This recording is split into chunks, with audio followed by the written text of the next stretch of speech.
So good day, brothers and sisters. It is another blessed day to receive God's word for us this morning. And it's so nice to see po yung new faces and old faces, kahit ano pa mang pong face yan. So welcome po sa 611 Bread of Life Christian Church. So today, may we open our hearts to God's word and receive His Rema for all of us today. And before we start, may we just go into a quick prayer. Lord God in heaven, we praise you and we glorify you. Father God in heaven, we offer to you our hearts, we offer to you our lives, O God, and that may you soften our hearts this morning that we may truly receive your word for us and that we may truly receive, Panginoon, yung portion namin sa iyo sa araw po na ito. Lord, in this teaching, Lord, may you soften our hearts that we may be able to really receive yung pagtatama mo, Panginoon, sa amin pong mga puso, pagtatama mo, Panginoon, sa character na dapat pong meron kami as your trees of life, as your children, and as your believers. Lord God in heaven, may you be glorified in this service in Jesus' name. Amen. Okay, so nauna po yung prayer because yung teaching po natin for today ay medyo it deals with the heart. So kailangan po nating i-intune ang atin pong mga puso sa Panginoon. So yes, we have praised and glorified God kanina through our singing, through our dancing, but we also have to offer our hearts unto the Lord para isoften niya po yung mga puso natin for our teaching for today. Okay? So kagaya po ng makikita po ninyo sa notes ninyo and sa atin pong screen, it's about keeping our heart from being greedy.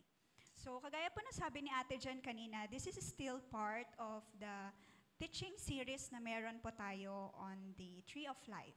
Pero anchored pa rin po ito dun sa heartifying the commandments of the Lord. Dahil mahalaga po na maintindihan natin yung commandments ng Panginoon, lalo na po as believers and as followers of Jesus, and that this will help us din para po maging glorious tree of life po talaga tayo. Amen? So, sino po naniniwala na tree of life na po sila? Pero naniniwala din po tayo na kailangan pa rin po nating madiligan ng madiligan. And as a tree, kagaya po ng any plant or any tree, kailangan din po nating maprune para po magpatuloy yung growth natin, para po magpatuloy yung pag-flourish natin bilang trees of life ng Panginoon. Amen? Amen. So, kagaya po nung nabanggit ko kanina, this is still part of the heartifying the commandments, and we are now heartifying the 8th, 9th, and 10th commandment of the Lord.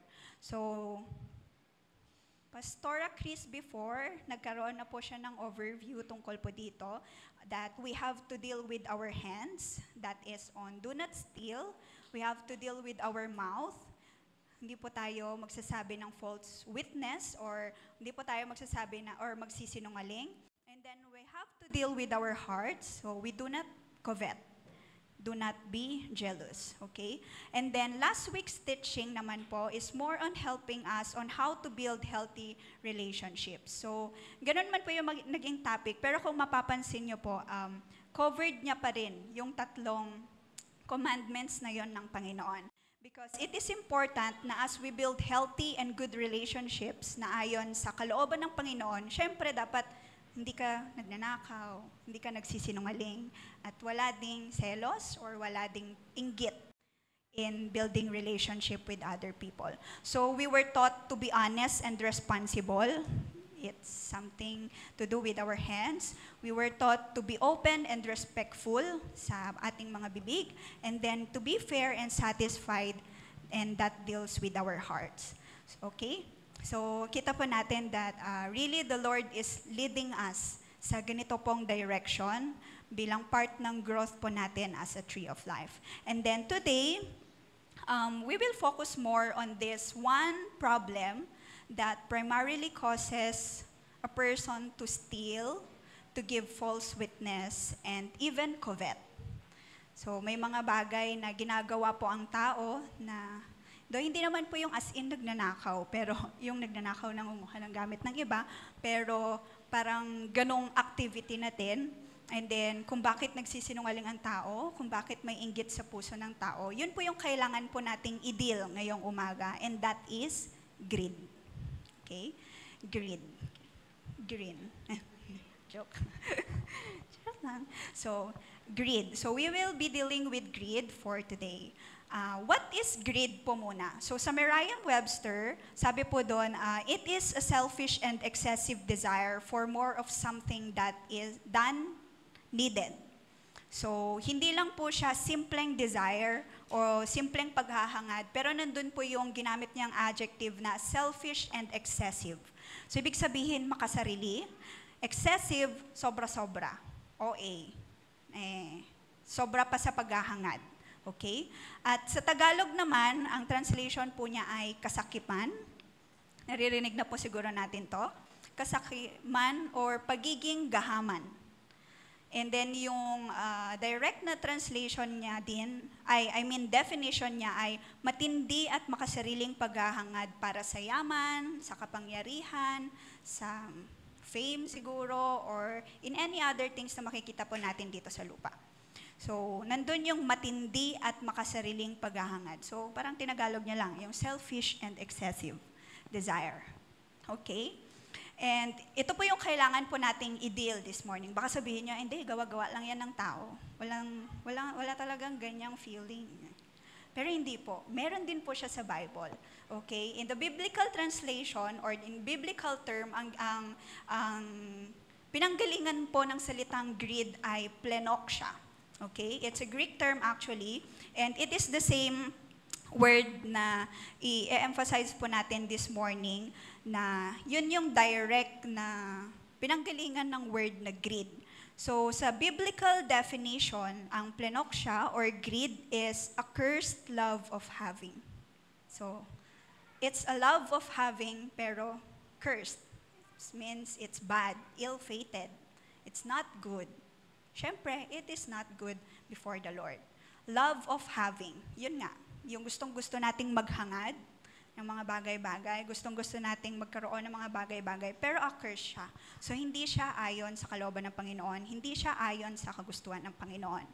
And another definition niya po doon is, this will cause one to pursue its own interest with complete disregard for the rights of others, even for the consideration of common humanity.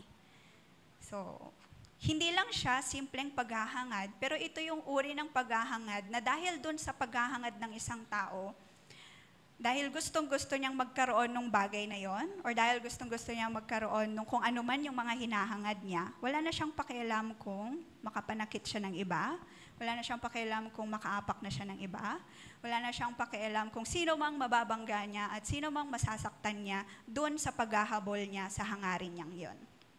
Okay? And another is that it is taking something that is not rightfully yours. Ang akin, ay akin. Ang sayo, akin din. Yung kanila, akin din. Lahat ng sa inyo, akin din. Ang lahat, amen. Okay, so ganun po ang greed. Okay? So, hindi lang siya simpleng paghahangad. Kasi syempre, lahat naman po tayo may mga hangarin sa buhay, lahat naman po tayo may mga gusto sa buhay, ganyan. Pero ito yung uri ng paghahangad na selfish and excessive.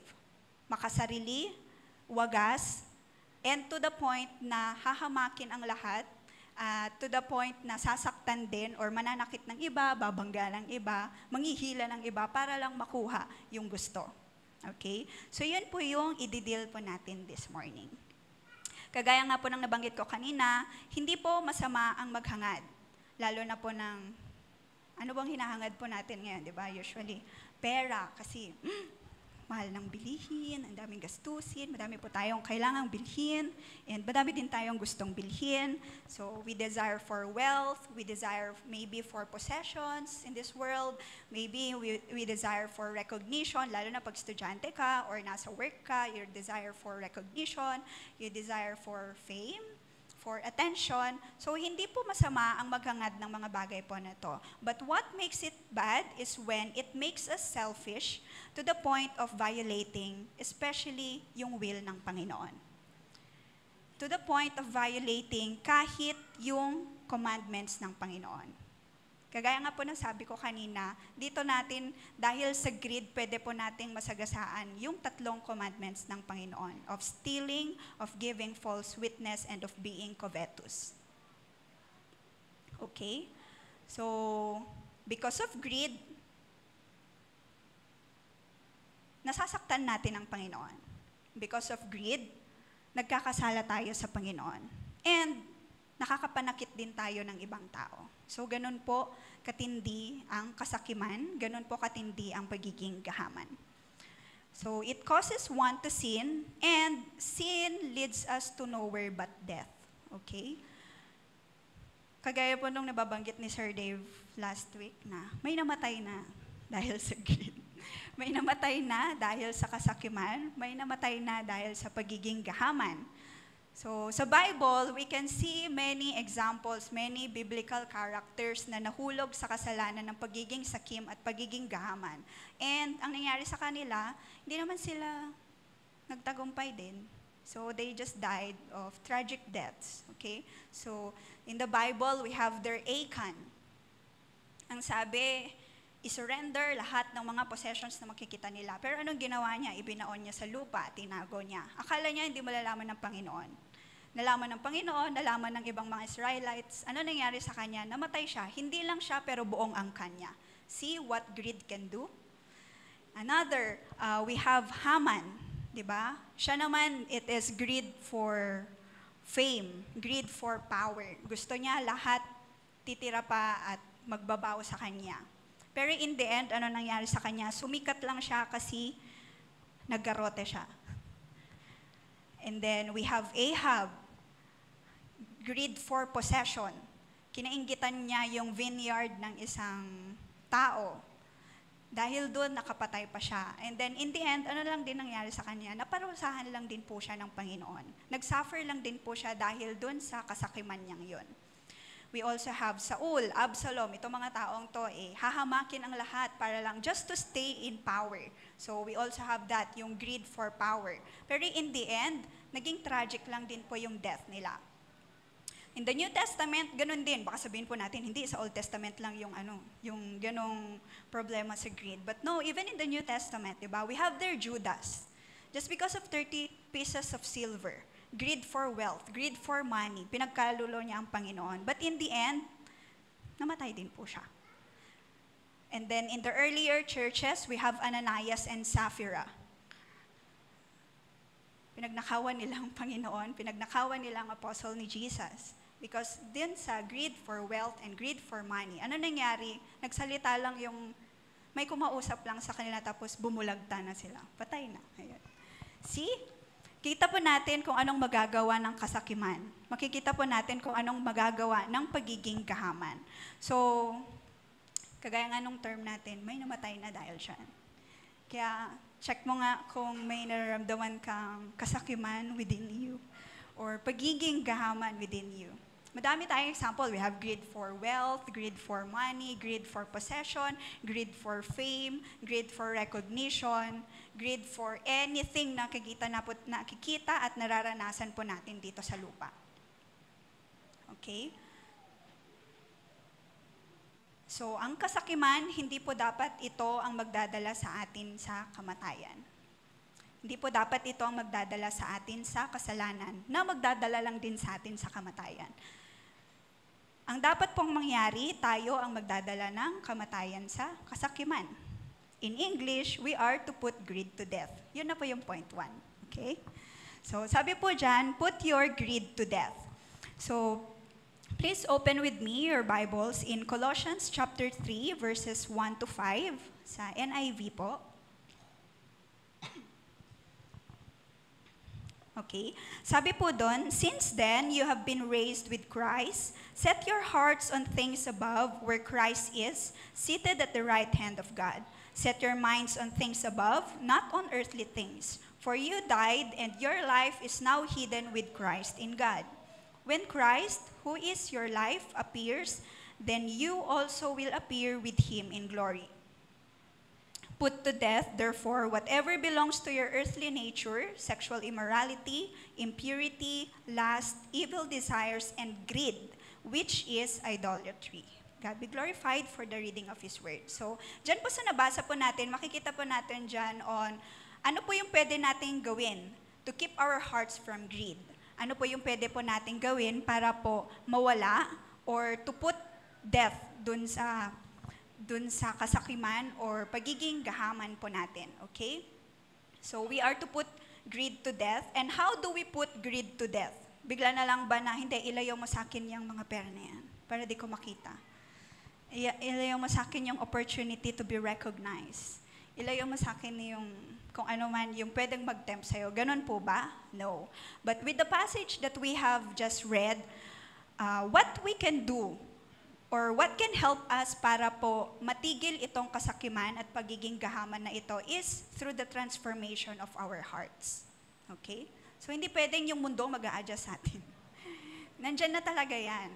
Ang dapat mangyari, tayo po dapat yung matransform. Tayo po dapat yung mabago. Yung puso po natin ang dapat na mabago. Yung character po natin ang dapat na mabago. So, lahat po ba tayo na-receive na natin si Jesus, our personal Lord and Savior? Amen. So, ibig sabihin, as we receive Jesus in our hearts, nandun na din dapat yung transformation, di ba? Ganun po ang tamang pagtanggap sa Panginoon. Kasi kung hindi, magiging katulad lang din po tayo ng sinusulatan ni Paul dito. So just to give a quick background, this passage was actually a letter of Paul sa Colossian church noong araw. So itong church na to or yung mga believers doon, kilala na po nila si Jesus. Natanggap na po nila yung salita niya, nagsisimba po sila, nagbibigay sila ng tithes and offering, nagkikipag-prayer meeting sila, nakikipag-gathering sila. But then, nakita ni Paul na yung transformation parang wala sa kanila. Kasi nandun pa rin na mabilis silang masway ng kaaway, nandun na mabilis silang masway ng temptation, mabilis silang masway ng yung gusto nila, yaman, pera, fame, ganyan. So, ganito yung naging rebuke ni Paul sa kanila. And it is the same with us. Ito din po yung nais ng Panginoon na matanggap po natin na mensahe. Okay? That transformation should start sa puso po natin. As we receive Jesus in our hearts, nandun din dapat yung transformation. Nandun din dapat yung pagbabago. Okay? So sa verses 1 and 2, since we believe and claim that we already have Christ in us, our hearts and minds must focus on things above and not on earthly things. So, dahil natanggap na po natin si Jesus, dahil nandun na po yung pagbabago and yung transformation, so automatically yung isip po natin, yung mindset po natin, yung puso po natin, dapat mabago na din. Kung dati ang focus natin ay yung the matters of the world, kung ang dati ang hangarin lang po natin ay yung ma-acquire kung ano man yung nandito sa lupa, yung yaman na nandito sa lupa, yung possessions or mga bagay na nandito sa lupa, yung kung ano pa man nakikita nyo dito sa lupa. Pero as we receive Jesus in our hearts, as we have God in us, we should set our hearts on things above. So sa heavenly things na po tayo nakafocus. Ang tinitignan na po natin ay kung paano ma-maintain yung Christ-likeness sa atin pong mga buhay. Amen? So more than running after wealth, running after money, running after fame, running after recognition, ang pinopursue na po natin ay yung kung ano man yung nakakapagpatuwa sa Panginoon. At saka kung ano man yung, di ba, bibigay ang Diyos ng corona sa langit. So yun na yung goal natin. Hindi na yung kung ano yung nakikita natin dito sa lupa. Amen? And then in verses 3 and 4, as we have Jesus in our hearts and as He transforms us and as we experience the transformation of the heart, syempre, yung dating tayo, yung dating traits and character na meron tayo, yung dating principles na meron tayo sa pamumuhay, mawawala na din po yun. Diba? So kung dati talagang sakim ka, dati gahaman ka talaga, kung dati talagang mapahamak ka kasi ganun yung paghahangad mo sa mga bagay-bagay, but then with the transformation of your heart, hindi ka na ganun. Bago ka na. Humble ka na, marunong ka ng maging grateful, marunong ka nang makontento, marunong ka nang magpasalamat sa kung anong meron ka. So, hindi mo na kailangan makipagsapakan, hindi mo na kailangan makipag-away para lang makuha yung gusto mo. Hindi mo na kailangan makipag-away para lang makuha yung gusto mo. Hindi mo na kailangan makipaghilaan ng paa or kung anong manghihilain mo para lang makuha yung gusto mo. Okay? So, ganun po yun. Because we now have a new life in Christ. So, nandun yung new heart, nandun yung new mindset. And, ang naghahari na po sa puso po natin ay ang Panginoon. So, there is Christ-likeness na dapat sa atin pong mga buhay. Amen? And then, in verse 5, na-emphasize din po doon na to put to death whatever belongs to the earthly nature. Ito yung sinasabi ko po kanina na hindi na po dapat tayo nakafocus sa kung ano mang nandito sa lupa or kung ano man po yung ma-acquire po natin habang nandito po tayo sa lupa. But then, what we should focus on ay ang Panginoon. At yung kalooban niya po para po sa atin. So, itong earthly nature po na nabanggit niya po dito, na-include po doon yung greed. Yan o. Last but not the least, it's greed. For it is, which is idolatry, sabi po niya dyan. It's because greed causes one to focus and prioritize more yung desires na meron ng isang tao instead of God. Napansin niyo po ba, kapag sakim po tayo, or kunwari, meron na tayong pera. Sino ang walang pera? So, lahat po tayo, siguro meron na po tayong kanya-kanyang pera, may kanya-kanya po tayong pinagkukunan ng yaman. Pero, parang nandun sa puso mo yung, hindi, dapat meron pa, kulang pa, meron pa, more pa, more pa, more pa. So, anong ginagawa ng tao? Magtatrabaho. So, bukod sa 8 to 5 na pasok niya sa isang araw, magtatrabaho pa siguro siya ng gabi.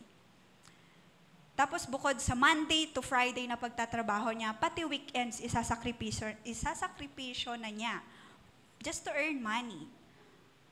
Para makuha yung wealth na gusto niya, para makuha yung possessions na gusto niya. So, yun na yung nagiging priority sa buhay. So, nasan na si Lord? Wala na. Pag Sunday, wala na.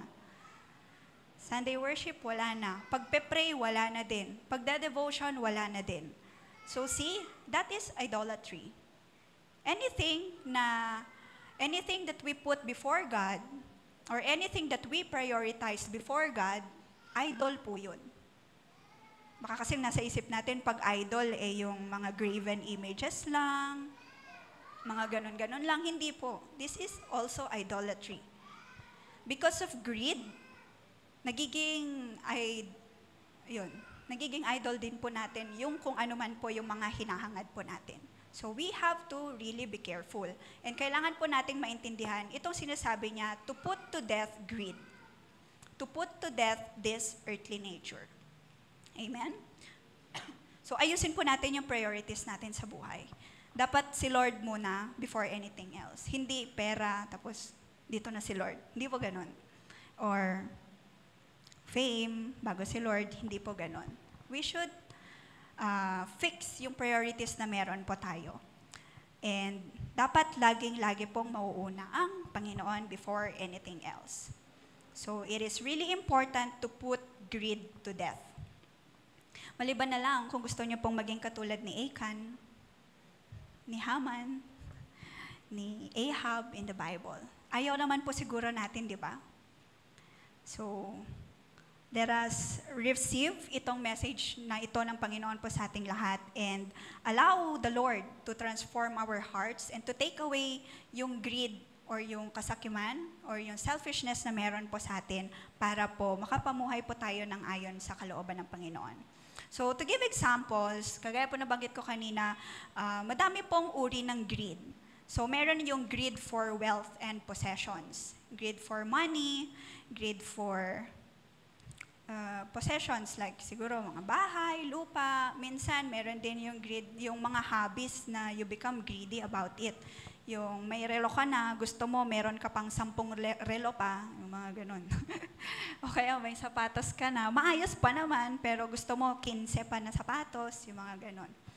And ang pangit dito is that, ayun nga, you already have something, but because of greed, you want to have more. Meron pa, kaya pa. So, dahil gusto mo ng mas madami pa, minsan nag-i-start din to dahil dun sa inggit-inggit. Ay, meron siya, dapat meron din ako. Ganito na yung na-attain niya, dapat meron din ako. Though maganda naman na sinasabi natin, di ba, para mas ma-inspire ka. Pero kapag galing kasi siya sa greed, or galing siya sa kasakiman, or galing siya sa pagiging gahaman, parang ang point is, para ako yung nandun sa pwesto niya, hindi siya. Parang ganon. Okay? So, you begin to covet, and then you begin to desire even what others have. Yun nga, yung sabi ko kanina, lahat ng inyo, akin. Yung sa kapitbahay ko, sa akin din.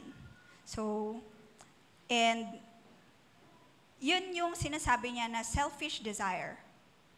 Makasariling paghahangad ng mga bagay-bagay. So, dahil dun sa selfish desire na meron ka, ayan, hamakin mo ang lahat, basta makuha lang yung gusto mo. So, dun na po pumapasok yung kasalanan ng kamay, yung pagnanakaw natin. Diba? Minsan nagsisimula yan sa maliit eh. And then later on, pati bibig gagamitin na natin. Magsisinungaling ka na just to get what you want. Just to acquire yung gusto mong makuha. And then papatol ka na sa mga pangit na gawain, mambubudol ka na, mangi-scam ka na, magsisinungaling ka na ng sobra-sobra, mandaraya ka na.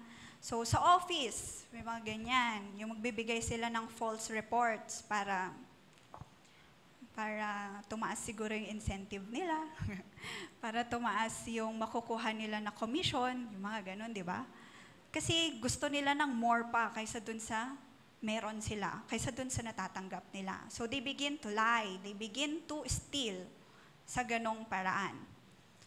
Or pagdating naman sa mga estudyante, kasi meron kang gustong bilhin na nakita mo sa iba, or dahil meron kang gusto mo more pa na money ang mapunta sa'yo, so sabihin mo, may project kami, 5,000. Kahit 50 pesos lang naman yung pabayaran nyo. Or, classic lang na example na dahil yung mga klase mo, meron silang mga gadget na ginagamit sa school. So, sabihin mo sa nanay mo, kailangan namin ng iPad. Dapat generation, ano latest? Generation 15. Ay, social. Diba? So, because of this selfish desire na meron po tayo, nagsisinungaling na po tayo, nakakapagnakaw na rin po tayo.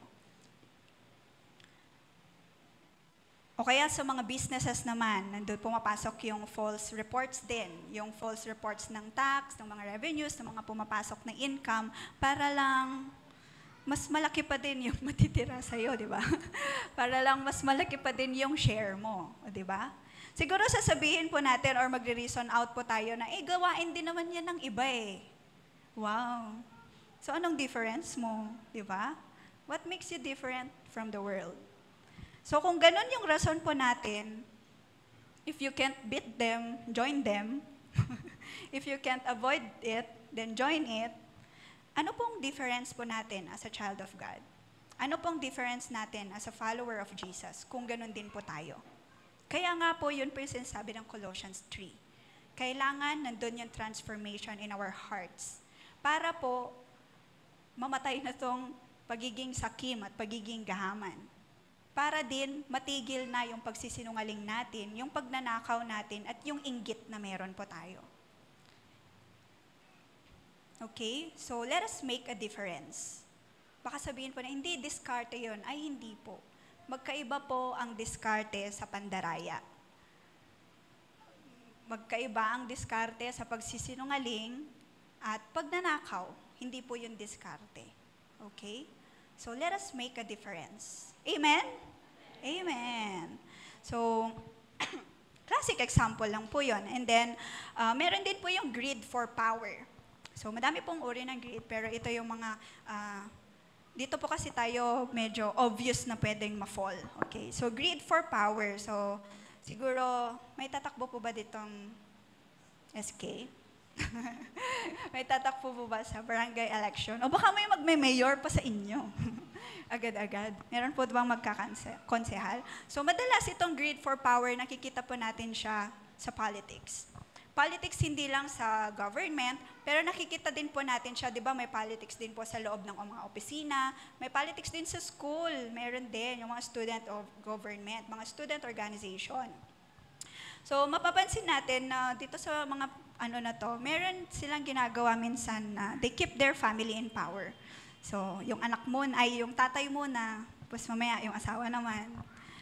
Sa susunod na term, yung anak niya naman, hanggang sa apo, sa tuhod, apo sa kalingkingan, apo sa hinliliit o kung saan man. Hanggang sa lahat na sila, just to stay in power. See? And then, because of this greed for power, hindi lang yun yung nagagawa nila. They begin to steal even. They begin to be corrupt. So, sa matters of the hand yun. And then, dahil dun sa greed for power na meron sila, mag-start silang manira ng iba.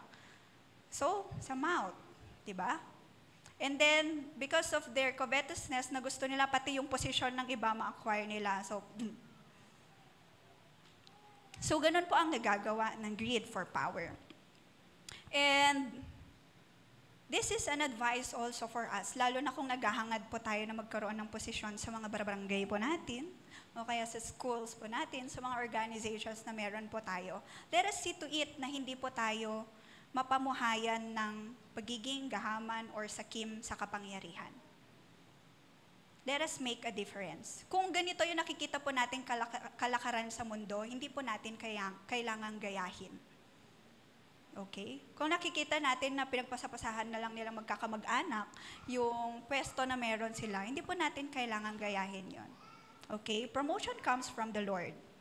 Recognition and all of this power ay pinagkakaloob po ng Panginoon. So, hindi po natin kailangang makipagsiraan, hindi po natin kailangang gawin yung kalakaran ng mundo just to gain power. Okay? Kung hindi na po natin maatim, pagdasal na lang po natin. Pagdasal po na lang po natin yun. Let's rebuke it in prayer and it is the Lord who will deal with them. At kung tayo man po, yung may ganun, lalo na ngayon, di ba, uso ngayon yung, kasi kakastart ng school year. So, baka mamaya, 4 years, ikaw ang president, o di ikaw na. Gagawin mo lahat para for 4 years, ikaw ang president. Wag naman. So, let us make a difference. Sa school, or kahit sa office man po natin yan. Di ba, meron pong ganun, may politika din sa loob ng opisina. Pero, yun nga, let us make a difference. Hayaan po natin na mag-move ang Panginoon sa puso po natin, baguhin niya yung sistema sa atin muna para mabago din po yung sistema kung saan man po tayo kabilang. Okay? And then another is greed for praise and recognition. Ayan na. Yung gusto mo, lagi kang ganda mo, gano'n. Hindi. So, greed for praise and recognition. So, this may come in many forms. Pero ang gusto ko gamitin na example is yung sa mga estudyante. Di ba sa school, good ka naman. You're a good student. Mataas yung grades mo, nagper-perform ka ng maayos, performance task man yan, written exams man yan, or kahit ano pa mga activities yan, magaling ka, extracurricular and everything. So, but then, kung meron kang greed in your heart, kung sakim ka at gahaman ka, it may come to the point na ang gusto mo ay ikaw lagi yung nasa top. Or more than that, gusto mo ikaw lang yung nasa honor. Ikaw lang yung with honor, ikaw lang yung with high honor, ikaw lang lahat. O sa'yo na. Diba? Kung meron kang greed sa puso mo, kung sakim ka at gahaman ka, ganito yung feeling na meron ka. Kaya, ang gagawin na niya, ang gagawin mo na, sino kaya? Ang gagawin mo na is, mag-cheat ka na hanggang sa dapat lahat ng exam perfect mo. Di ba? O kaya, ang gagawin mo, sisiraan mo yung classmate mo para bumaba yung tingin sa kanyang teacher. Ikaw na lang yung i-recognize ni teacher. So, ito pong nagagawa ng pagiging sakim. Ito ang nagagawa ng pagiging gahaman for fame and recognition. Okay? So, sisiraan mo sa friends, sisiraan mo sa grupo, sisiraan mo kung saan man, para ikaw lang yung mag-shine. So, let us be careful na hindi po umabot sa ganitong punto yung paghahangad po natin. Kasi actually, very thin lang yung difference ng paghahangad sa sakim na paghahangad. Okay? That is why it is very important na araw-araw po nating ipanalangin sa Panginoon na tanggalin niya yung tendencies ng pagiging sakim at pagiging gahaman po natin. Kahit ano pa man po yan. Sa pera man yan, sa fame, sa recognition, sa power o kung ano pa man po, yung mga hinahangad po natin, maging maingat po tayo na hindi po ito'y magdadala sa atin sa kasalanan. Lalong-lalo na dun sa mga commandments ng Panginoon of stealing, of giving false witness, and everything. So let us be careful. Amen? So kagaya po nung nabanggit po dyan, greed is a manifestation of idolatry kasi ayun nga, you spend more time to work, you spend more time to find money, you spend more time na para ma-expose ka, para ikaw yung maging famous, ikaw yung ma-recognize, ikaw yung makakuha ng kung anumang bagay na gusto mong makuha. So, because of all of this, you forsake God, you forsake His commandments, you forsake His will, you forsake everything na napaka-importante sa Panginoon. So, nagiging idolatry po siya. So, let us be careful na hindi po tayo umabot sa ganung punto. Okay? Na because of it, we even sacrifice yung time na, hindi lang yung sa Panginoon nasasacrifice din natin yung time natin with our family, nasacrifice natin yung time natin with our friends, even with yourself. Hindi mo na naalagaan yung sarili mo. Expect mo yung iba na alagaan ka, hindi mo nga inaalagaan yung sarili mo. Diba? Okay. So, maging maingat po tayo na hindi po umabot sa ganito yung paghahangad po natin ng mga bagay-bagay. Hindi po doon umiikot ang mundo natin. Huwag po nating gawing Diyos ang pera, huwag po nating gawing Diyos ang kapangyarihan, huwag po nating gawing Diyos ang praises and recognition ng iba. Kagaya nung kanta po natin kanina, ikaw ang maghari, si Lord yun. Okay, hindi yung bulsa mo maghari, hindi po. But it is the Lord na dapat siyang maghari po sa ating mga buhay. So, do not let greed put us to death. So, we may not experience yung tragic deaths na kagaya nung nakikita natin sa Bible na kakainin ka ng lupa, o kaya bubulagta ka na lang, ganon. Hindi man po natin mararanasan yung mga yon dahil sa pagiging sakim at gahaman. But then, meron pong iba pang manifestation ng death na pwede pong mangyari po sa atin.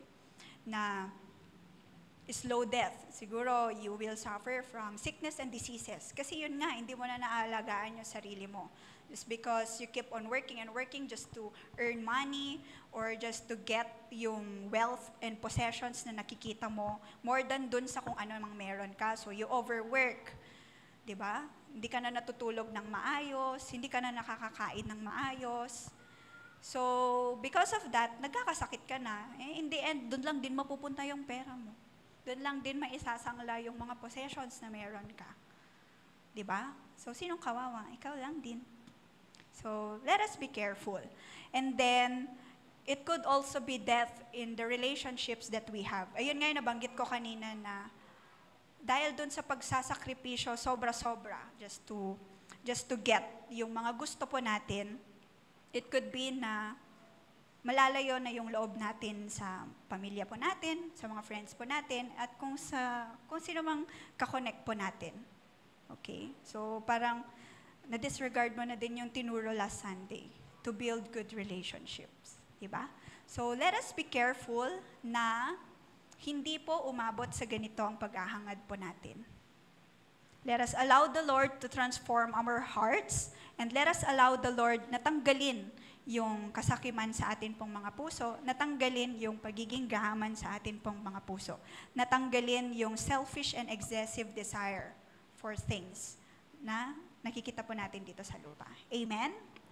Amen. So, let us make it a prayer each day for God to take away this greed from our hearts. Kahit po tuldok pa lang yan, or linya pa lang po yan, kailangang mawala na po yan. Okay? Kasi lahat po ng kasalanan, pwede pong mag-ugat dyan sa kasakiman na yan. Okay? So let us make it a prayer each day na tanggalin po ng Panginoon yung ganitong selfish and excessive desires na meron po tayo. Amen.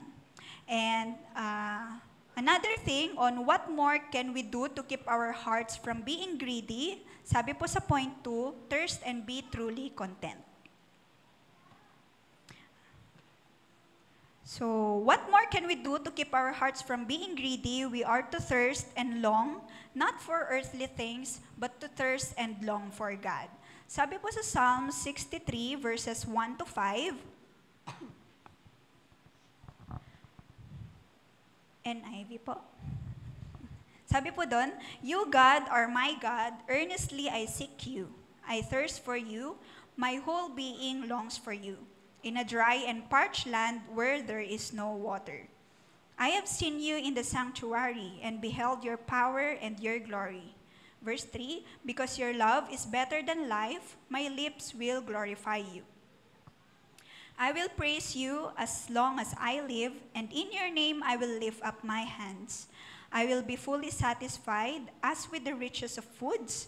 With singing lips, my mouth will praise you. With my singing lips, my mouth will praise you. Okay. So what more can we do to keep our hearts from being greedy? It is by being thirsty and longing not for earthly things, but to thirst and long for God. So ito pong psalm na to, sinulat po yan ni David. Ewan ko po kung nakikita po ninyo dyan sa subtitle po ng Psalm 63, A Psalm of David when he was in the desert of Judah. So sinulat po yan ni David nung nasa desert po siya, nasa disyerto, nasa wilderness po siya.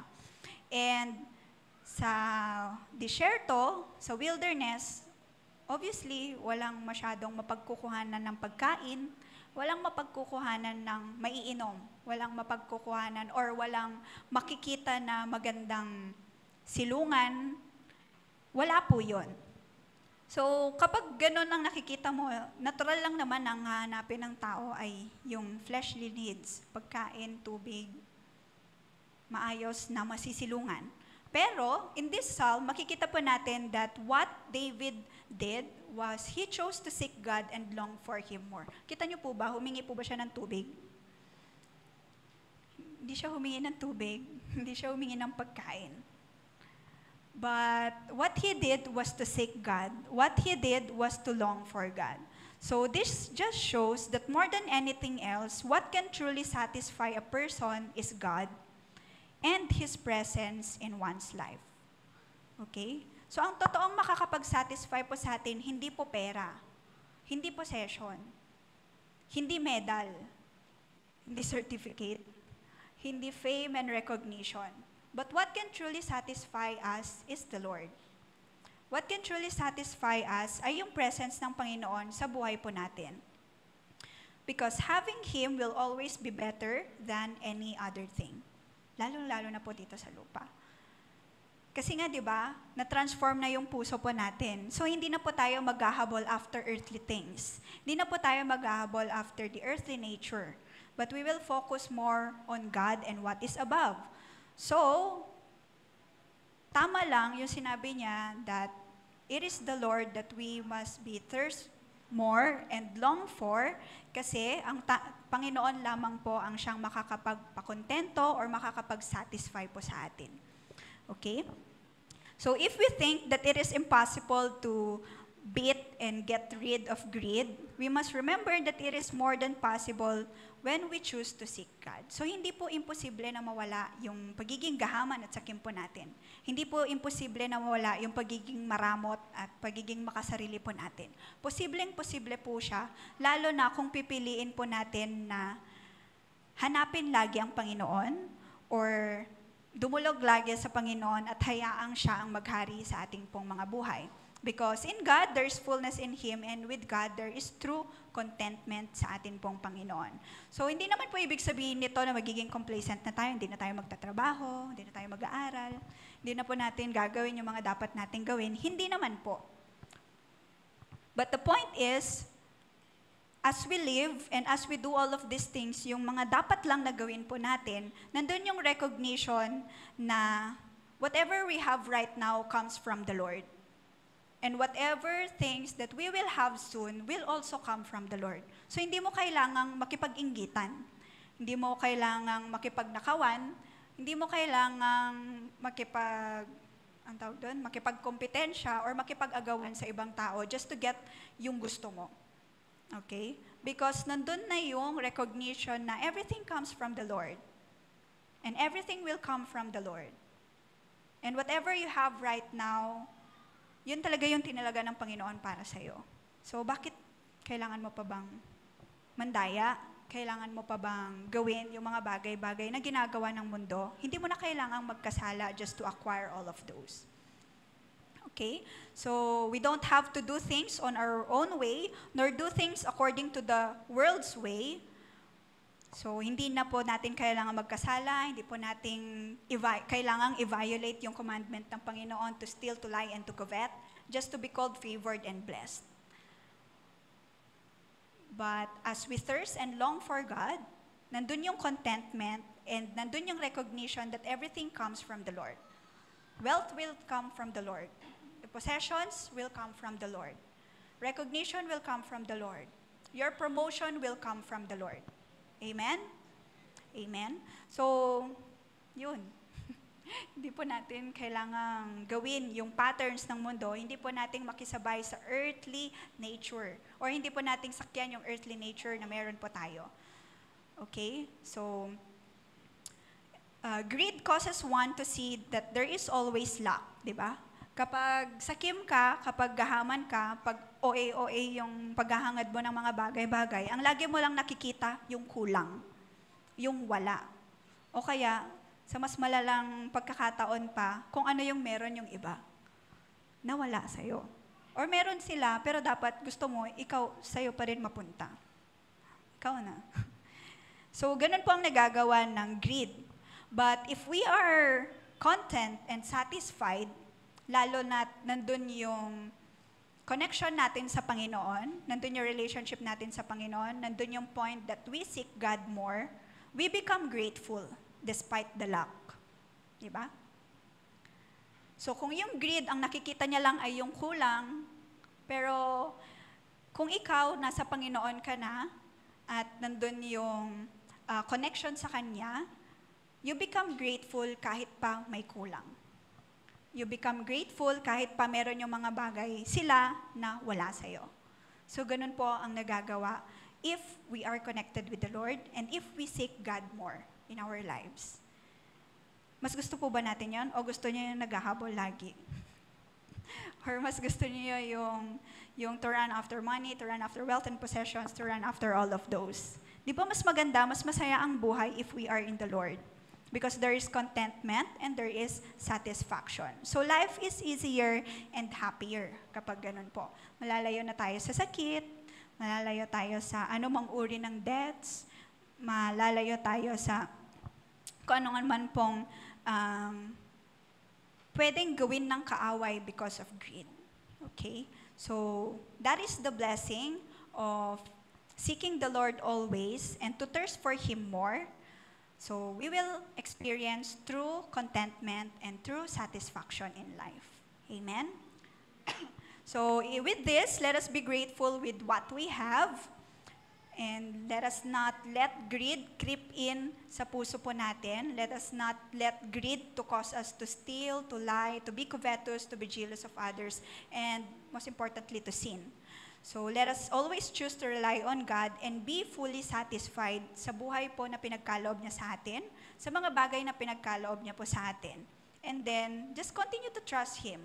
Kung meron ka mang desire, ipag-pray mo lang kay Lord. Kung meron ka mang mga bagay na hinahangad, pray for it.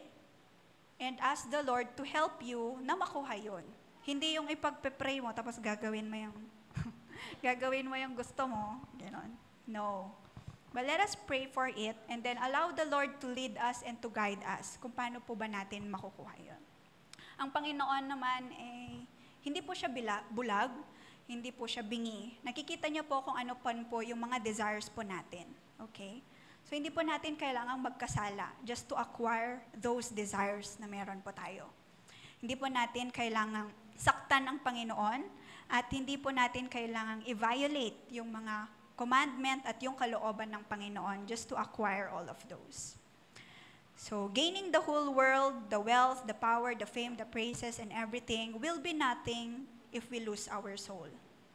Biblical po yun. Nasa Bible po yun. So, all of this will be nothing if we sin just because of running after all of these earthly things. So, para po tayong walking dead, kumbaga. Diba? Kasi patay na tayo sa kasalanan dahil dun sa kakahabol mo sa mga bagay na yan.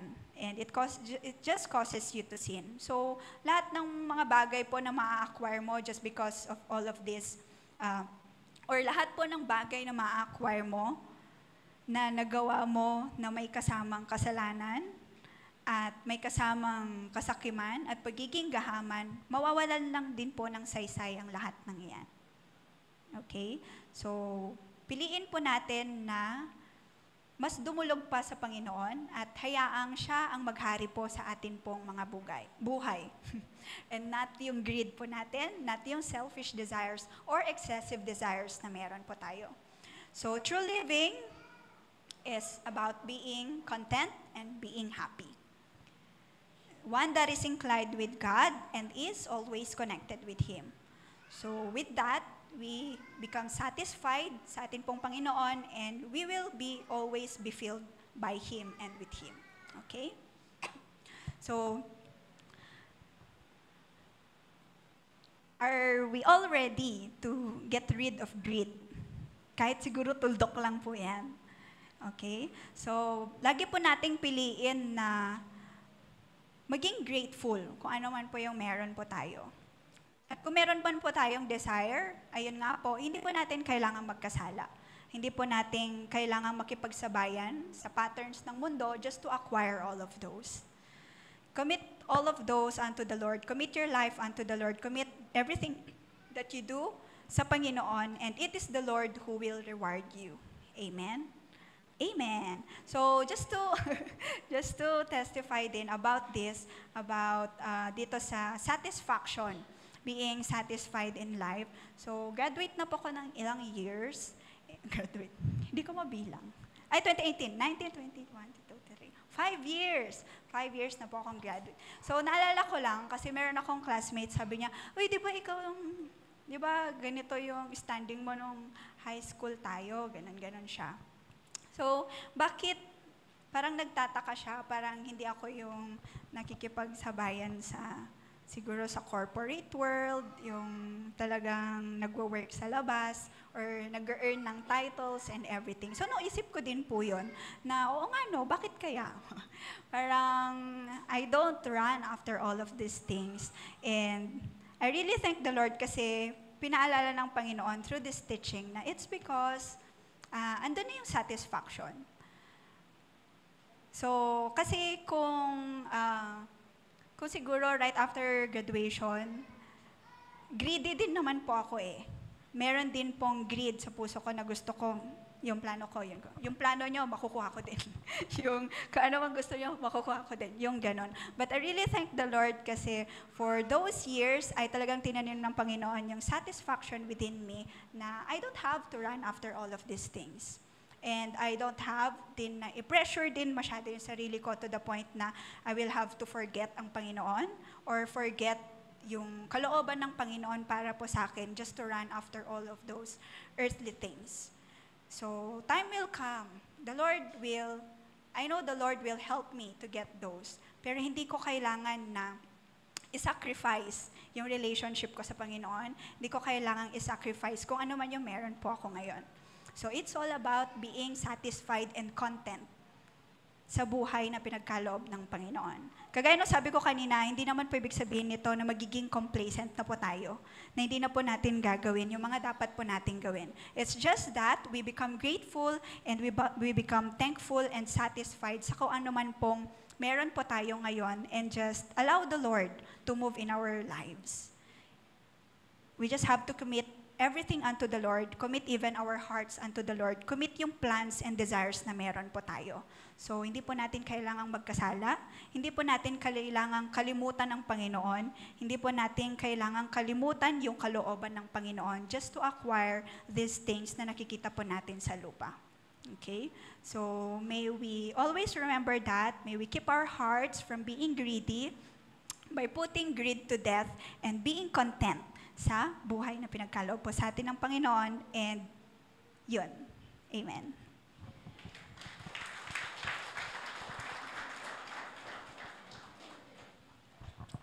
Praise God. Thank you, Ruth. Panganay ko po yan.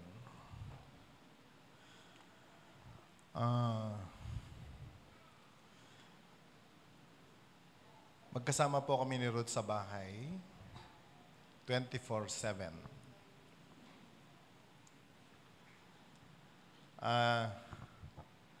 Madalas tinatanong ko sarili ko, wala ka bang pangarap mag-boyfriend tong anak ko? Samantalang lahat ay nag-boyfriend. Yung younger sister niya ay nag-asawa na. Yung kanyang mga cell members,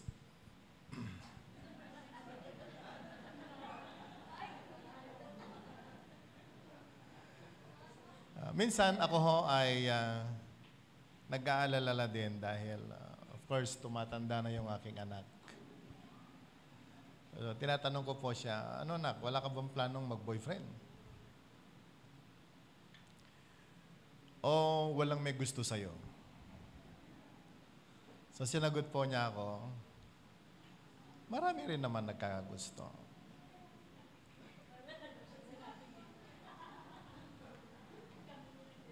May mga nagpapaalam pa po sa akin, pero yung pala sekreto mo, kontento na siya sa buhay. Okay? I always ask her, kako anak, wala ka bang planong magmasteral? Sasagutin lamang po niya ako ng ngiti. Okay. So, hanggang ngayon ay marami po akong mga tanong na hindi ko po wala hong kasagutan. Pero sa araw na ito ay nasagot. But anyway, brothers and sisters, napakaganda po ng ating topic, keeping your heart from being greedy. Sabi mo nga sa katabi mo, be careful of your heart. Okay? Marami pong mukha ng greed. Okay? Marami pong mga tao na greed sa maraming mga bagay, iba-iba ang klase. Tulad nung iba, may mga dalaga, gusto lahat ng mga binata sa school, gusto niya maging boyfriend niya silang lahat. May mga lalaki naman, lahat ng mga nakapalda gusto niya kanya. Pero feeling niya gwapo siya. Meron naman hong mga tao na lahat ng nakikita niyang lupa gusto niya sa kanya. Right? Tulad na nabanggit ni Ruth, meron naman po yung ibang mga estudyante, ang pangarap niya, lahat ng mga medals pagdating ng closing ay kanya. Kaya alam niyo, maraming mga estudyanteng ganyan, nag-aral, nakalimutan ng kumain, nakalimutan ng matulog. Sa sobrang talino niya, bandang huli, nasa CVMC siya. Di ko po maintindihan nung araw, sabi nila sa akin, ay, huwag ka masyadong maging matalino kasi nakakasira ng ulo. So, inaral ko pong mabuti kung ang sobrang katalinuhan ba ay nakakasira talaga ng tuktok o hindi.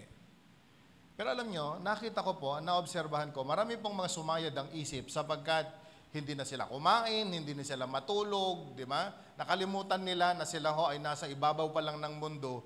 Gusto yata nila maging mga, ano tawag doon? Feeling po nila ay mga superhero po sila. But at the end of the day, yung talino po nila ang nagdala sa kanila ng kapahamakan. Kaya ako po'y natuto sa buhay. Hindi na ako masyadong naging matalino.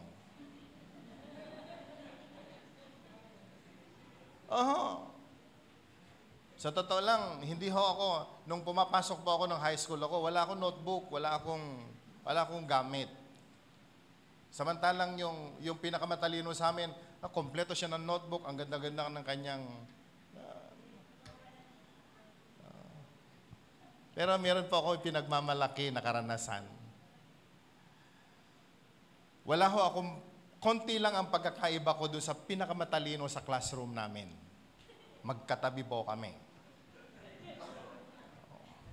Nag-exam po kami sa pinakamahirap na subject, math. At alam niyo, nakakatuwa, valedictorian po kasi yung kaibigan ko eh.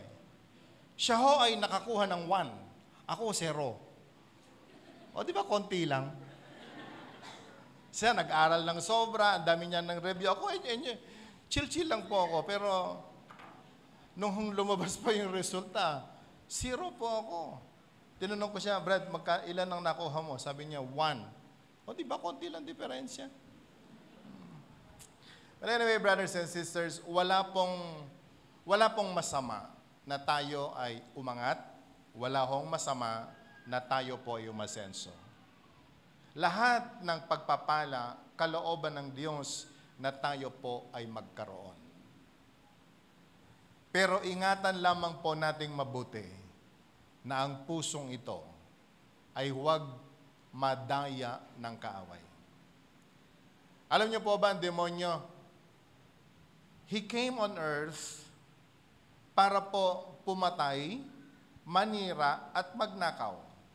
Wala siyang ginawang mabuti sa tao. Kaya nga po, ang demonyo ay hindi po mabuting kaibigan. That you need to be very sensitive kung paano kumikilos ang kaaway sa buhay mo. To do that, you need to be very sensitive sa leading ng Panginoon in your life. Remember, maging po si Solomon ay nagsabi, there are ways that are seemeth right before man, but the end is ways of death. Or the end nito po ay ikapapahamak natin. May mga bagay na parang tama. Pero alam ho ninyo, ang parang tama ay hindi po tama. Mali pa rin po yan. At madalas ang tao, hindi po natin maintindihan. Akala po natin, yung parang tama ay yun na po yung totoo. Be careful, my brothers, my beloved sisters, that in this life, meron pong ilang mga panuntunan ng Panginoon para po tayo ay mabuhay ng ayon sa kanyang kalooban. Pwede ba natin ipakita sandali? Mark chapter 8, verse 36. In Mark chapter 8, verse 36, ano po sabi po ng Bible? What shall it profit a man if he gains the whole world but loses his own soul? Anong mapapala ng tao na mapasa kanya na ang lahat ng yaman ng sanlibutan kung ang kanyang nag-iisang kaluluwa naman ay mapapahamak? Amen? Minsan lang ho tayo mabuhay sa mundong ibabaw. Pinagkalooban po tayo ng chance to live on earth. And the very purpose is, the life that we have now ay magamit po natin only for the glory of God. Can I hear amen? Nabuhay ka sa mundong ito dahil ang kalooban ng Panginoon, the very perfect will ng Panginoon ay mapapurihan ng Diyos sa buhay natin. And with Mark chapter 8, what shall it profit a man if we gain the whole world? Mapasa atin na ang lahat ng yaman ng mundo, pero mawawala naman sa atin ang kating kaluluwa dahil sinayang natin ang panahon nung tayo po ay nasa mundong ibabaw.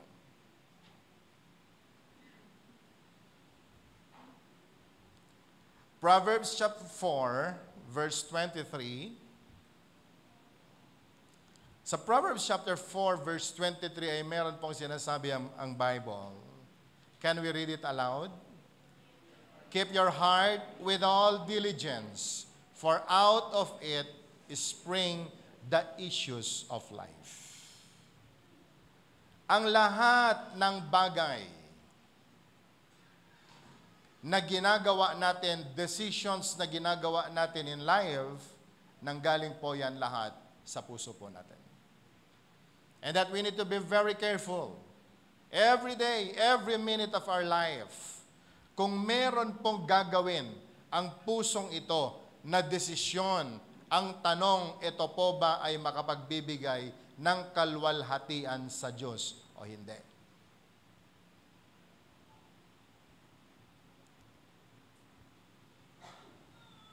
being greedy, minsan ay wala namang masama na tayo po ay magtrabaho dahil kalooban ng Diyos na tayo po ay magtrabaho sapagkat kung nanati Bible, hamo kanu nga pakanin dagiti sadut.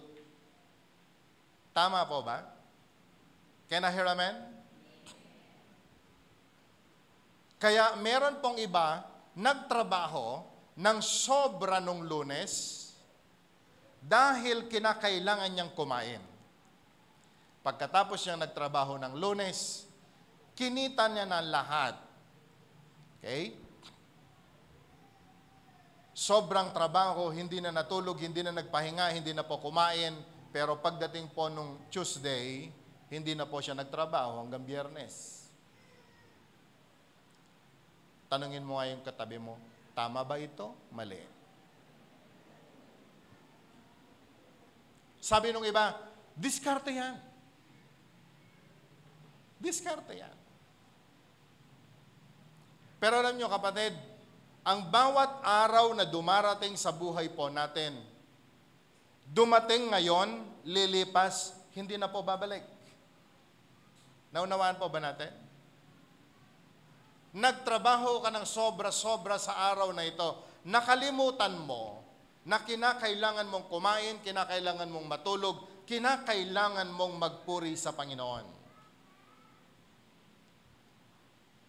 Nagtrabaho ka, nag-produce ka for yourself, pero tatandaan natin, may mga bagay na hindi po natin nagawa. Walang masama sa pag-iimpok ng kayamanan. Mag-ingat ho tayo ng mga magulang. Kalooban ng Diyos na tayo po ay magtrabaho, kumita ng pera, magkaroon ng ari-arian. Dahil kinakailangan na meron po tayong ipamana sa mga anak natin. Kinakailangan nila sa pag-aaral nila, sa kinabukasan nila. Pero tatandaan natin, ang mga anak ho natin, kailangan nila tayo sa mga panahon na sila po ay mga bata pa.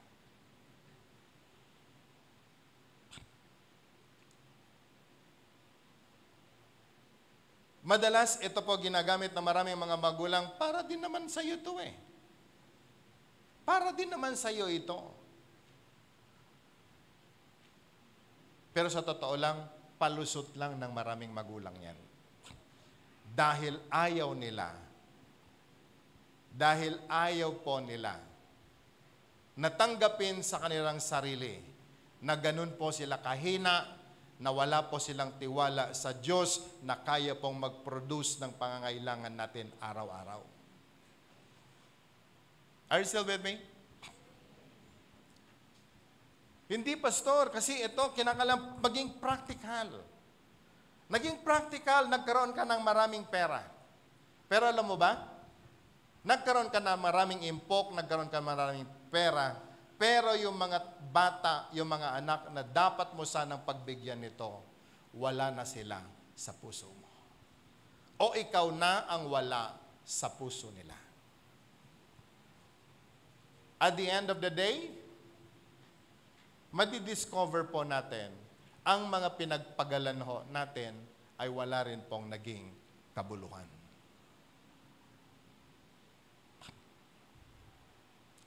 Minsan marami rin ho, yung sa family, no? Sa family. Dahil sa pangarap natin tayo magkaroon ng impok, magkaroon ng kayamanan, ginawa natin lahat ng paraan.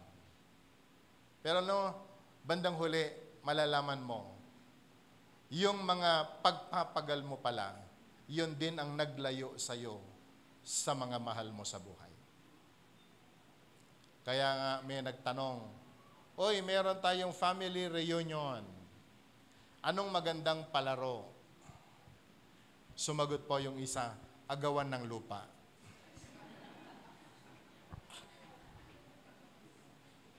Basag ang pamilya. Naunawaan po ba natin? Nagkaroon ang ilan.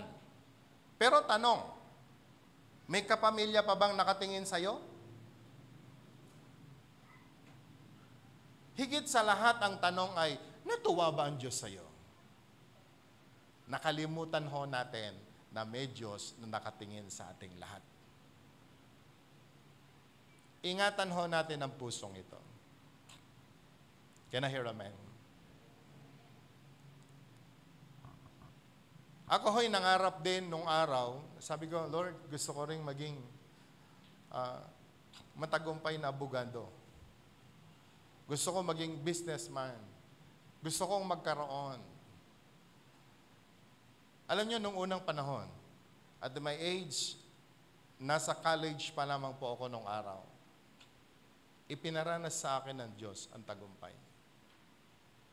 Working student po ako nung araw, pero papasok po ako sa trabaho 6 o'clock in the morning, lalabas po ako ng alas 2. Pagkatapos papasok po ako sa school ng 5, lalabas ako 9 o'clock. Ganun ho ang aking routine in life. Second year high school po ako. Second year college po ako. Noong araw, 1989-90,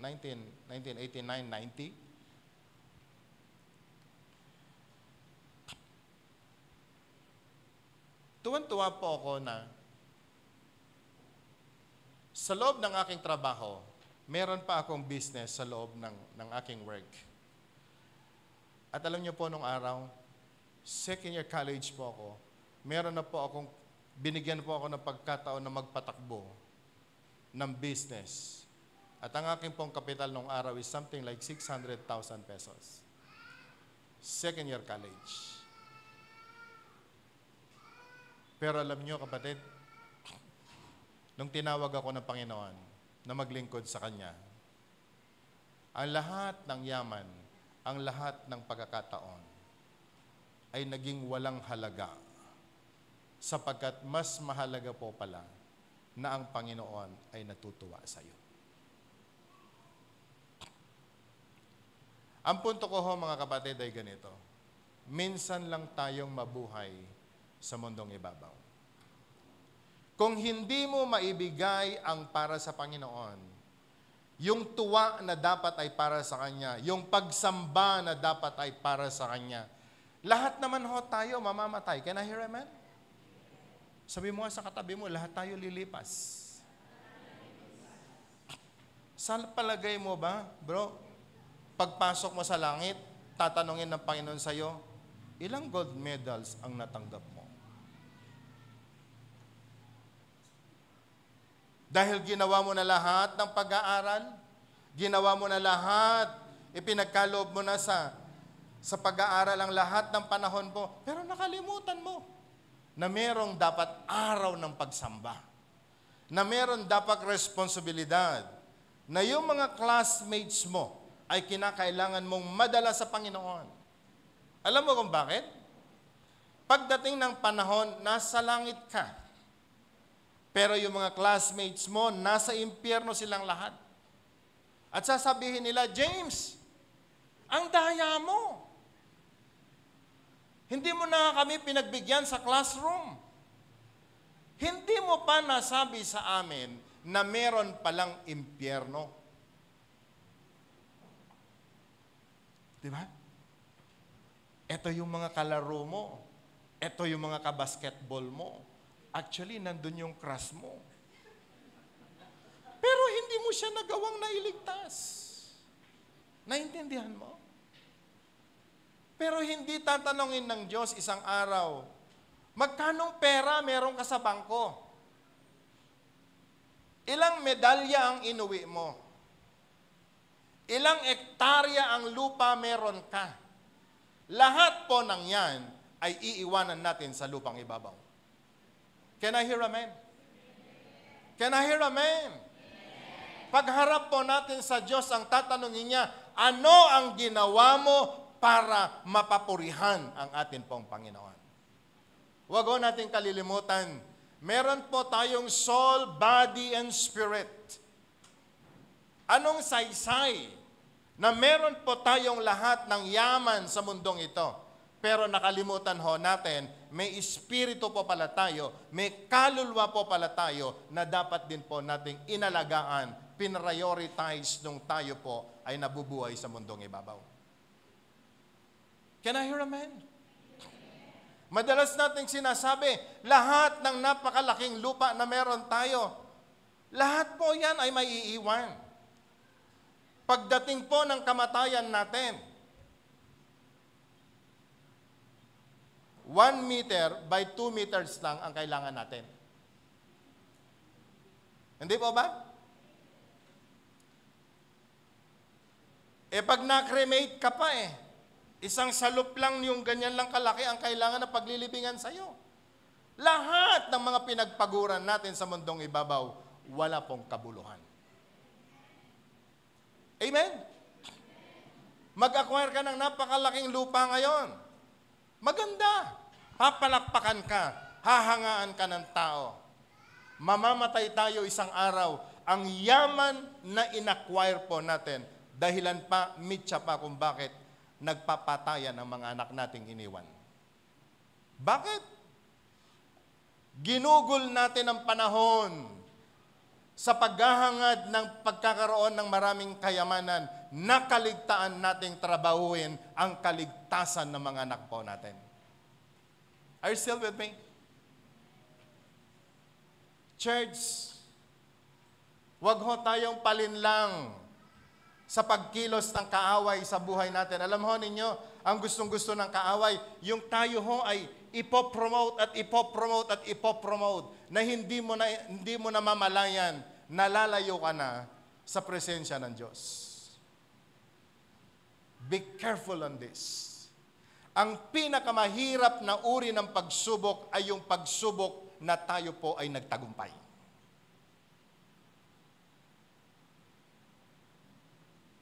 Madali po tanggapin ang pagsubok ng kahirapan. Dahil kapag nahirapan po tayo, wala tayong pagkain, wala tayong pera, wala ho tayong... Madali tumawag sa Panginoon. Hindi po ba? Can I hear amen? Malala niyo po ba nung wala tayong trabaho? Ay, araw-araw tayo mayroong prayer request. Lord, Lord, Lord, Lord. Pero nung nagkaroon na tayo ng trabaho, nagkaroon na tayo ng pera, hindi po ba?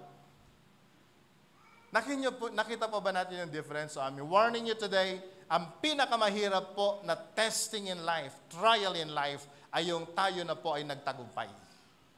Sapagkat dyan ho tayo ilalayo ng kaaway sa atin pong Panginoon. And so be careful of your heart.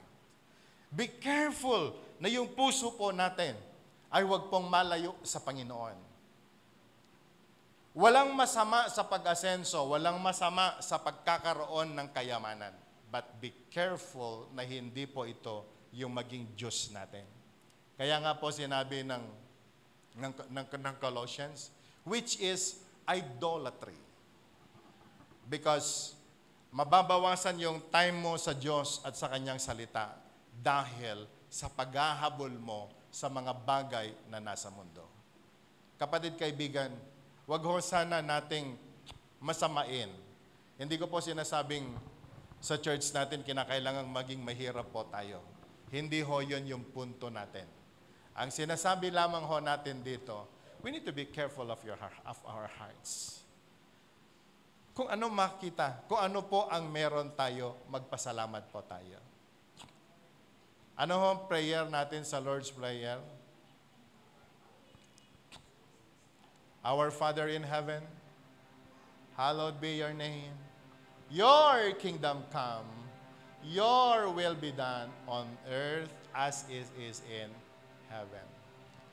The next is, give us this day our daily bread. Ibigay mo sa amin, Panginoon, ang pagkain namin sa araw na ito. Sabihin nga po natin, Panginoon, ibigay mo sa amin ang pagkain namin sa araw na ito. Huwag mo nang isama yung next month.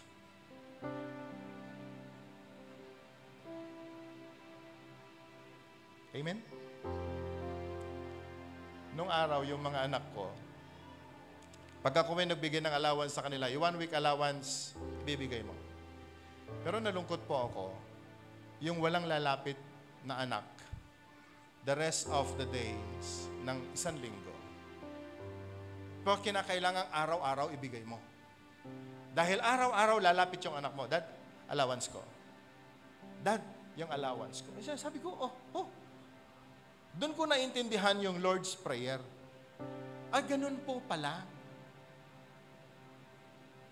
Na ang Panginoon ang ibibigay po sa atin, yung pangangailangan mo lang sa araw na ito. Upang sa ganon, sa susunod na araw, lalapit ka sa Kanya at hihingi ka na naman ulit sa Kanya. And that's a relationship. Are you with me? Araw-araw, lalapit ako sa Panginoon, Lord, give me my food. Lord, give the food of my wife. Lord, ibigay mo yung pagkain ni Ruth, ni Ezra, ni Nehem. At araw-araw po ako na humihingi, lalapit sa Diyos. Ngayon ko naintindihan, siguro kung binigay ng Diyos yung 1 whole year supply, hindi ko na po gagawin yon. Pero makinig po kayong mabuti. God supply ay nandun na po sa langit. Nasa langit yung akin. Ang dapat ko lamang gawin ang araw-araw ang kumatok sa Panginoon. Lord, yung pagkain ko sa araw na ito. Alam mo, totoo ang Panginoon na maalala mo siya. Kaya ngayon, ang natutunan ko sa buhay, breakfast, lalapit ako sa Panginoon. Pagdating ng lunch, lalapit ako ulit. Pagdating ng dinner, lalapit ako ulit. Because I believe I need to receive a fresh meal from the Lord. Ngayon sadot ka nga kararag, amin nga kanem, puro kilaban. Lord, alaik je kanekon. Je breakfast aking gana dinner. Raman dagi jay, kanen dagi ti anak ko. Isu nga si ka nga ama, nga sadot nga kararag, ti ipakpakan mo kani bakit mo, kilaban. Ti ipakpakan mo kadagi ti anak mo, puro met lang kilaban. That's why a lot of Christians today, they are unhealthy. It is because wala po sa puso nila na unahin yung kalooban ng Panginoon. Can I hear amen? Can I hear amen? Ganito kasi mag-pray ang mga Kristiyanong gusto-gusto ng blessing. Lord, ibigay mo na sa akin lahat ng aking mga pangangailangan. Lahat ng aking pangangailangan. Di ba ba? Ganyan ho tayo mag-pray? Amen? Yung kahit yung pangangailangan ko, Panginoon, next year, ibigay mo na ngayon. Pagkatapos binigay sa iyo ng Diyos yun, hindi ka na babalik sa Kanya. Pwede ba tumingin kayo sandali sa akin? Alam niyo kung sino yung mga Kristiyanong yan? Yung mga prodigal son. The prodigal son principle. Akin na ang lahat ng akin. At pagkatapos magpakalayo-layo na. Amen? Kakainin niya lahat yon, lulustahin niya lahat yon. Pag dumating yung problema, doon niya ma-discover, meron pala akong problema. Babalik sa Ama. Pero ang Ama, hindi po magsasawang tatanggapin ka. Ang Ama, hindi magsasawang dadamitan ka. Bibigyan ka ng singsing. Mahal ka niya eh. But we need to check our hearts. Wag hon tayo, sana tayong maging katulad ng prodigal son sa Bible. Can I hear amen? In life, meron po dapat tayong desire. Katulad po nung sinabi ng Psalm, katulad po nung sinasabi ni David. Kung meron tayong dapat pangarapin, ang presence ng Panginoon. Yung pagmamahal ng Diyos. Yung tuwa na kaya nating ibigay sa Panginoon dahil tayo pa'y lumalapit sa Kanya. Amen.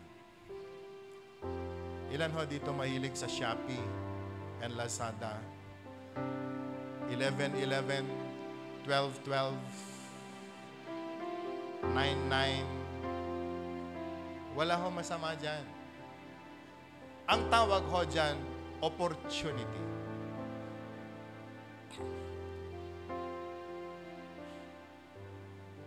Karapatan mo yan. Pero siguraduhin mo na yung ino-order mo sa Shopee talagang bunga ng panalangin. Amen? Huwag na ho kayong sumagot. Ilan ang na-order mo na sa Shopee at sa Lazada na hindi mo naman talaga nagamit?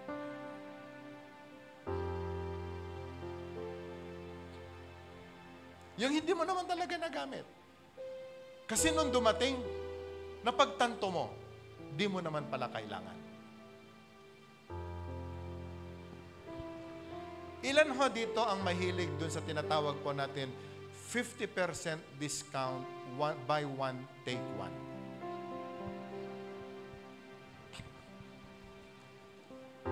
Ha? O ngayon, gusto ko magtaas ng kamay. Ilan ho dito ang mahilig sa buy one, take one? Lift your hands, please. Bumili tayo, di ba?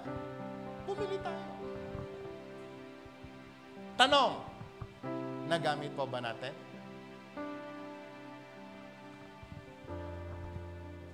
Ito po ang sermon ng asawa ko sa akin. Nahulog po ako sa kasalanan na ito. Nung medyo maluwag-luwag, bago ako nagtayo ng bahay, sabi ko, tatayo ako ng bahay, marami akong mga loans, mukhang hindi na ako makabili ng mga personal na gamit ko after na naumpisahan ko ang pagtatayo ng bahay. Mami, confession. So ako ho ay namili ng maraming pantalon. Maraming pantalon ang binili ko. Buy one, take one. Mura. So lahat ng mga RRJ pinuntahan ko. Kasi pinaghahandaan ko po kasi yung pagtatayo ko ng bahay, hindi na ako makabili. So di po bumili ako. Ang dami ko pong bumili. 38 ang size. Nakalimutan ko na pag tumanda po pala ang tao, liliit. So marami po ako mga pantalon, hindi ko po nagamit. Alam niyo kung bakit? Wala naman ako pupuntahan. Nasa bahay lang naman pala po ako madalas. Di naman ako laging nagpapalit ng pantalon pag maghatid sundo sa school, kailangan naka-short pa ako. Tapos sabi ni Claire, tuwing naglilinis siya sa amin sa cabinet ko, nakikita, Daddy, an-anwem dagito yung pantalon. Alam niyo po kapatid, sometimes yung isip po nating praktikalidad, namamali po tayo. Can I hear amen? Can I hear amen? Marami na po ako mga narinig na testimonies. Bumili dahil sale. Pero sa totoo lang, di naman niya po ginagamit. Nasayang lang. Ang tawag po dyan sa itawit, dakal nga lohot. O, tanungin mo nga yung katabi mo ngayon, nelohot kan?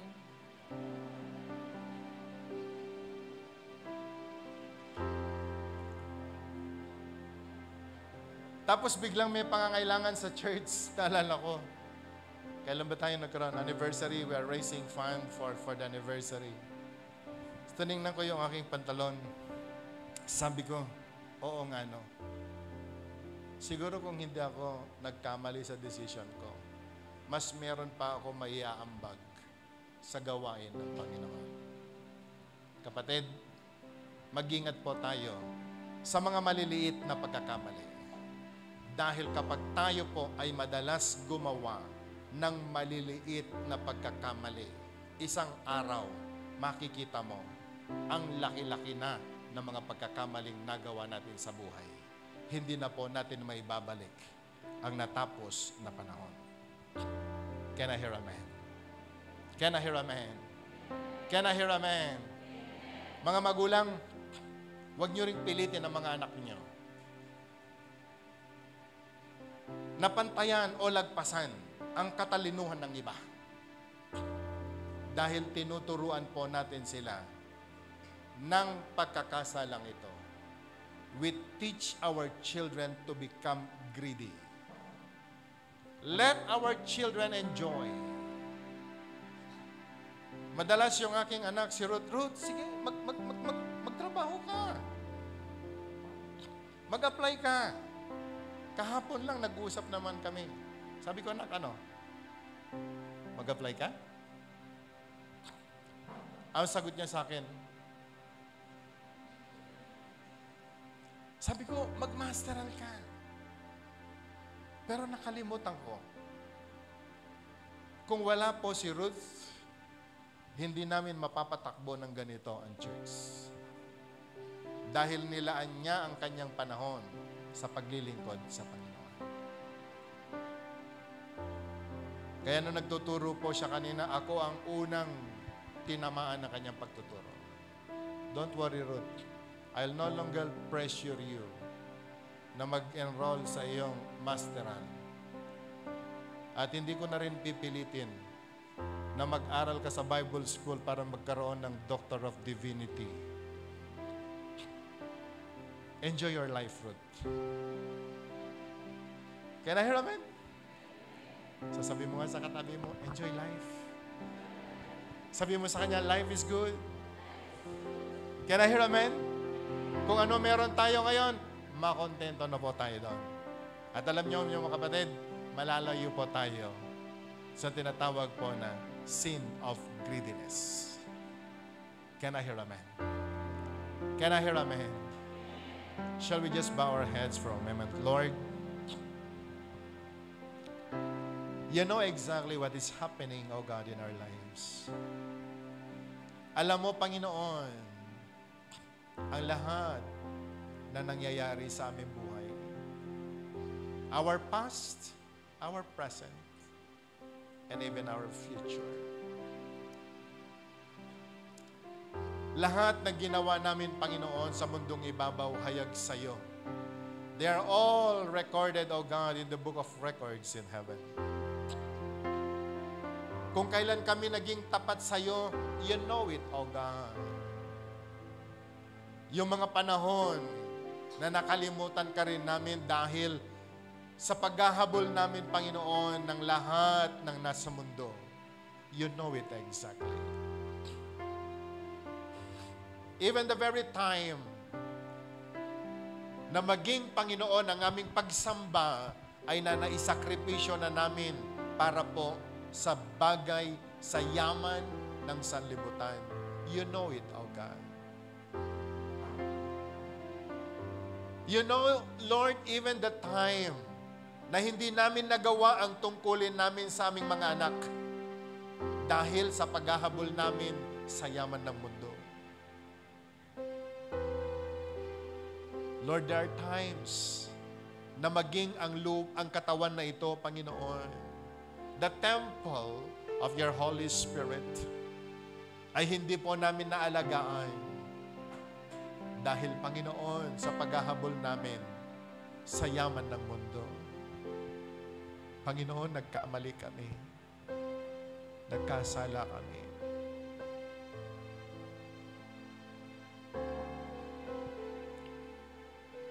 Nakalimutan namin, Panginoon, na ang buhay ay mas mahalaga kaysa sa yaman ng mundo.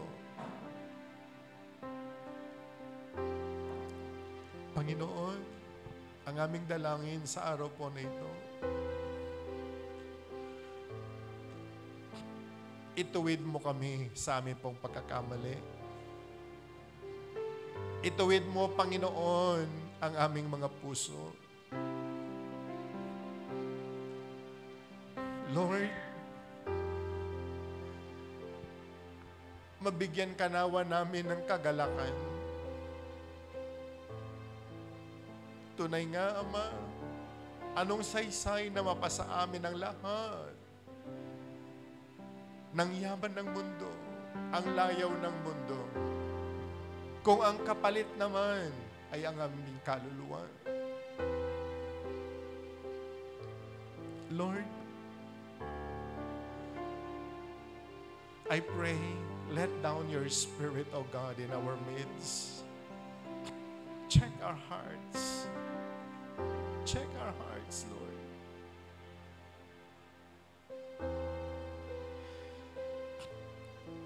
Marahil sa kalagitnaan ho natin, you know in your heart, hindi pa natin naibigay ang best natin sa Panginoon. Dahil madalas, inaagaw ng sanlibutan ang ating pansin, ang ating pagkakataon.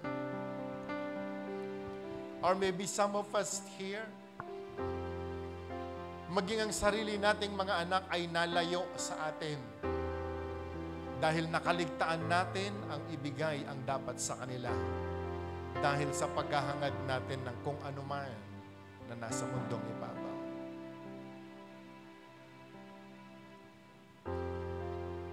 Kung sa palagay ho natin na tayo'y nagkamali sa bagay po na ito, nahulog po tayo of that sin of greediness, I want you to just stand before the Lord and present yourself to God now. Ask God for forgiveness.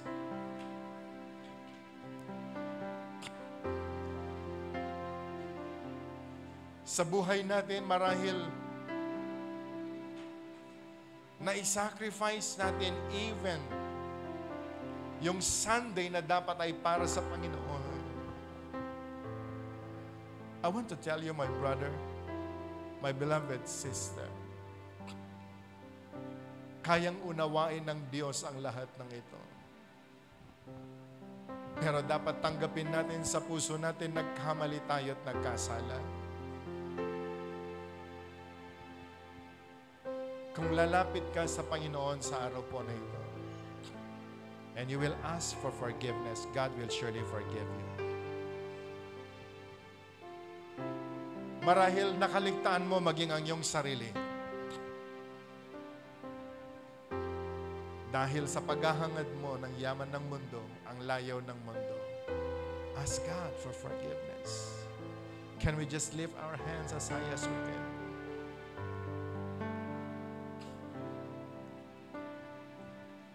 Ikaw ang maghari